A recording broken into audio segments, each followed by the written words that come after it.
का कहीं लइका मिलल बा भतार ह करेला नाही हमरा से उ प्यार हो।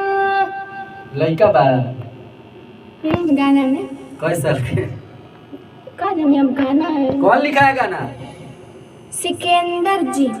सिकंदर जी बढ़िया गाना लिखो। लइका बतार के मिल गल। चल एकरा के गाओ बीट पर। ठीक है सर। हेलो का पढ़ता रू? डिजाइन देख रहे थे कैसे बनाए हैं। Kamlesh recording studio. गाना गावे आइल बारू कि स्टूडियो देखे?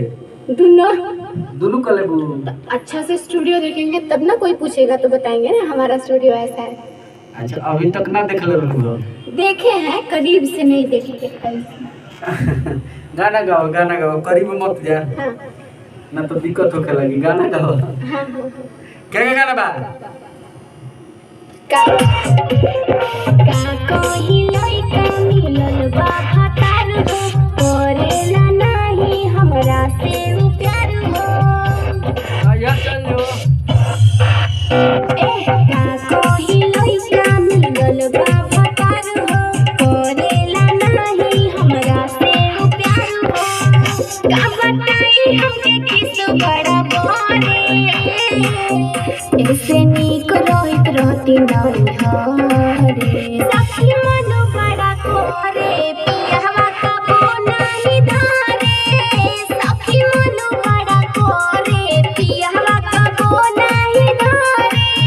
सखी मन बड़ा कोरे पियावा कबो नहीं धारे।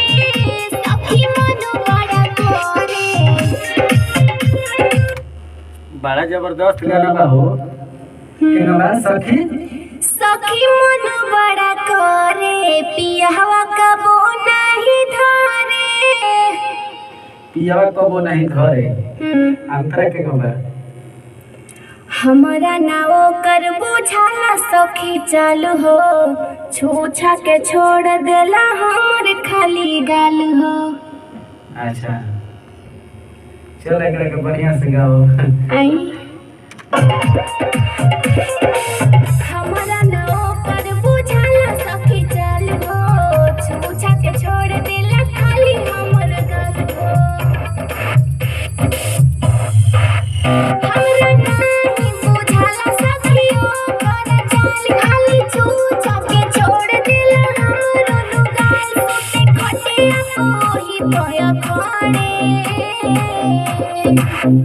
ऐसे नीक रोहित रहती नारी हरे। सखी मन बड़ा करे पियावा कबो नहीं धारे। सखी मन बड़ा करे पियावा कबो नहीं धारे। सखी मन बड़ा करे पियावा कबो नहीं धारे। सखी मन बड़ा करे। क्या बात है बहुत बढ़िया जी। लास्ट अंतरा हाँ सर याद बा? क्या गाना तनिका बता। बिल्कुल पिया सिकंदर के कहीं कालीला। क्या हुआ? जामा पेंट पहनी ले वो सखी ढीला। दूसरा के पहनला तेरे का? चल गाओ एकरा के गाना के बुझा। आई